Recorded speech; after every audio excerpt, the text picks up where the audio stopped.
Puts those throttles up so he can give us a full high-speed pass.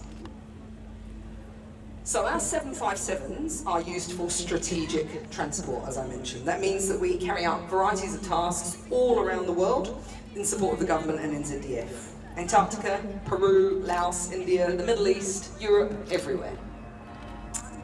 And I'm going to let the aircraft speak for itself.